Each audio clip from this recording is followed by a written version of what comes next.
Hey there, David Gordon from TheaterMania here. I'm here with the playwright Richard Nelson. Uh, he is the author of the Apple Family. What are you calling it at this point? Is it like an Apple Family saga? Is it because it's no longer the quartet? Yeah, I don't know. I call them all the Rhinebeck Panorama.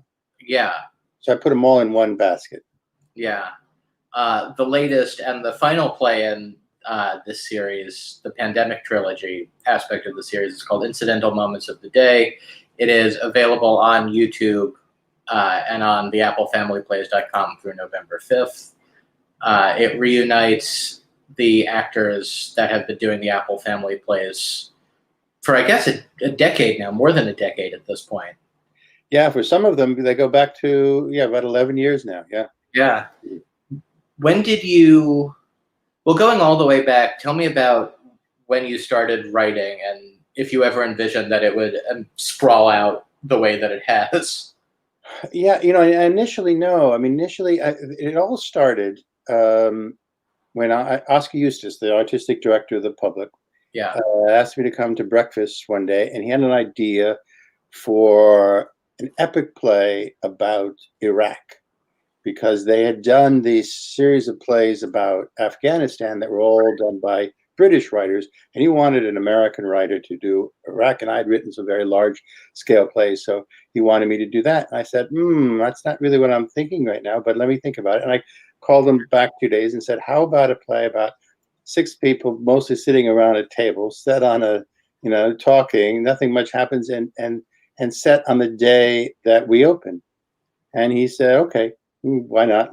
And I said, I just really felt the need to connect to right now. I just wanted my writing to have a impact, or say, or even just to make myself feel better that I was writing about right now. So I started and came up with what came Hopi Changey Thing, and the Apple Family, set in Rhinebeck, where I live, where I am right now. And I literally had thought it was a disposable play. I wrote about that in the program. I said, this is probably disposable because it's so specific in time and place, and references. And I sort of, that's what I thought was going to happen with it. Mm-hmm. When I was about, maybe just about finishing a draft, I thought, well, maybe there's more to this, but still disposable. And I approached Oscar about a series of plays, which would be a total of 4. And I suggested that one every year on a specific date that would be a national date of some way, either an election or a memorial, like at 10th anniversary of 9/11. And he agreed, bless him, he agreed, and he committed to that idea. And I still kept thinking they were disposable. I thought they were so specific in time and place. And I wasn't completely convinced that they weren't until a gentleman two men who run the Schaubühne Theater in Berlin happened to be in New York, and they saw the plays, and they wanted to talk to me, and they wanted to bring the plays to the Schaubühne in Berlin. And I said, I spent 3 or 4 hours saying, why? I mean, the first line is, fuck you, Andrew Cuomo. They won't even know who Andrew Cuomo is. So I said, no, you don't understand. We this is get across. And so we toured these plays to Europe, and indeed, they crossed barriers. People responded really positively. And I realized something that I should have realized, and many people had realized long before, a lot younger than I am now, that sometimes the more specific you are, the more universal something can become. Yeah. And I love reading, say, I read Japanese novels, say, there's whole chunks of them that I don't understand what's going on. But yet I read them and I find something incredibly moving and profound about it. Yeah. So that's where that was the root. Was it intimidating to write? Not intimidating, but was it difficult to write the plays up until like the very last second to get the references of stuff that might have happened like on opening day in it? It was hard. It was certainly hard. It was scary. But if you don't scare yourself, really wake up in the morning going, this is a disaster, or what are you doing? Yeah. Then you really aren't pushing yourself. There's also the other side, the excitement of pushing yourself, which something like that does and did. And I had these actors who were so game. We'd start off right at the beginning. They knew what I was going to do. They knew that, at 2 o'clock in the afternoon I was putting in new lines, and at 7:30 the critics were coming. And they were game. That Yeah. was fantastic. Tell me about the creation of the Pandemic trilogy. I know I had Jay and Marianne on for the second play in the trilogy, and they mentioned that you were trying to do something with the Decameron at first. Well, what happened? Yeah, what happened was the pandemic happened, and all the theaters closed, and I felt I wanted to, at least in a very personal way, to sort of raise the flag of theater, that we still mattered. We might be down, but we're not out. That's really what I want. So the first thought that came to my mind was the Decameron, and I know a bunch of actors around the world, and I thought I could get different actors from around the world to read segments of the Decameron, and I started down that road for a little while, and then I thought, what the Decameron is it's people who are just waiting something out. They're telling stories not about what's happening, but really just waiting something out. And that's not what I was feeling or my friends were feeling. We were trying to navigate through something. And I remembered a conversation that I'd had with Oscar during the previews of the Hope You Change You thing, going way back. I said to him, Oscar, I think I'm onto something here, that if something really happens that we want to respond to quickly, and I was thinking more of like another 9/11. Right. I think I have a form here that I can write quickly for this and relate it, connected to today in an immediate way with real characters in real situations. And I remembered that conversation, and I went back to Oscar and said, remember that conversation of 10 years ago? And we talked, and I made the proposal to do this Zoom play. Yeah.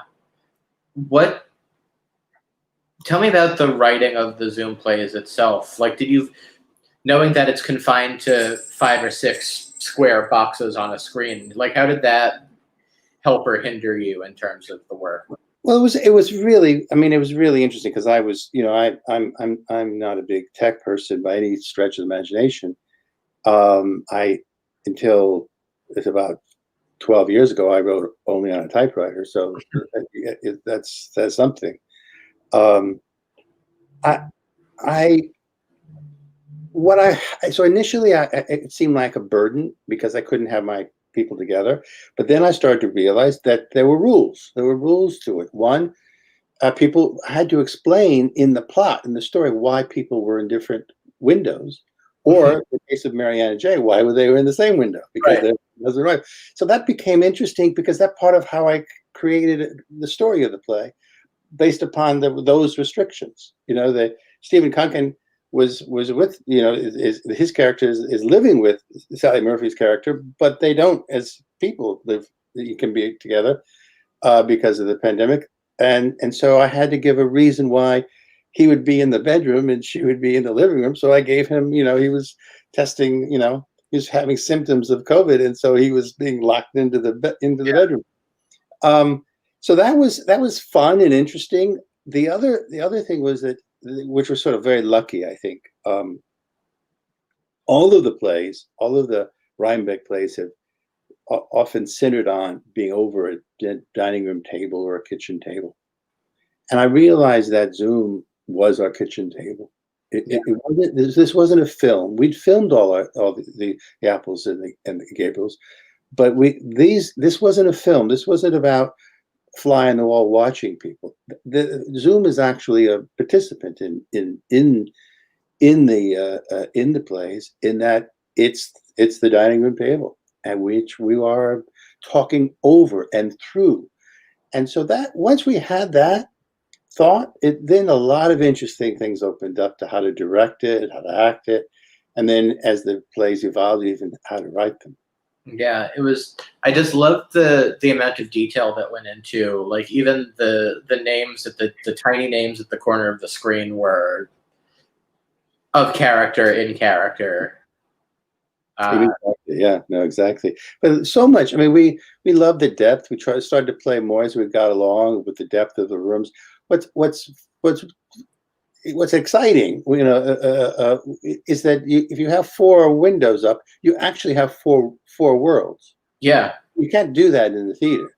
You yeah, can't. Literally 4 worlds, and that's how do you make them distinct? How do you play with them? How do you enjoy them? I mean, even to the point where in the third one, as you saw, that there's a we bring in someone and she dances yeah. in her room. That was interesting experimentation. I hadn't watched dance on Zoom or anything like this before.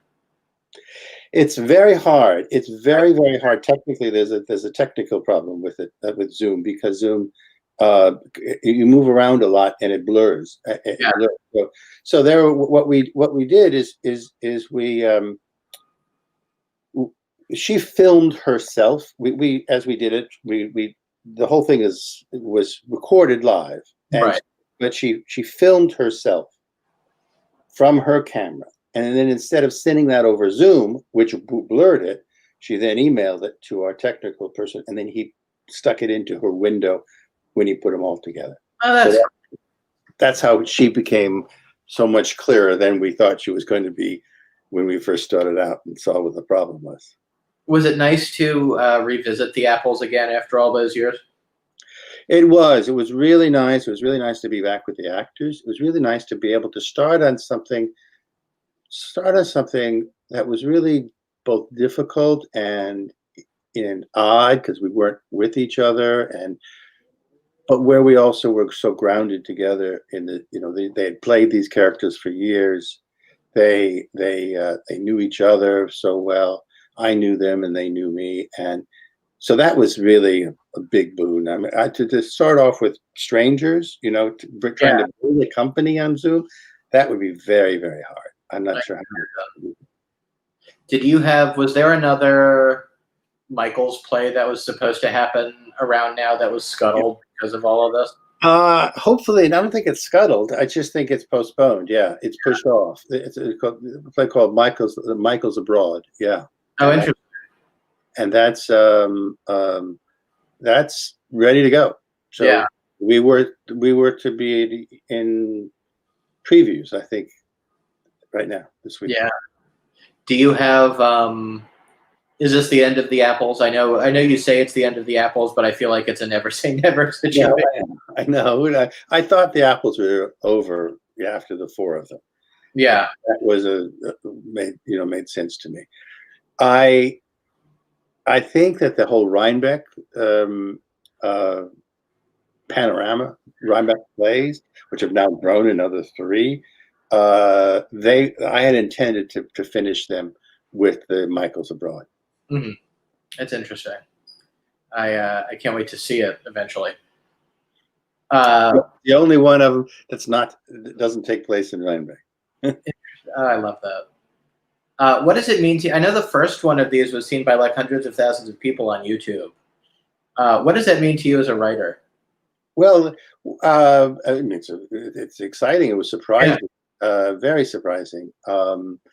Also, what's surprising is just how many people in other countries. We were incredibly reviewed for this third one. Got Yeah, like 5, 6 reviews from England alone.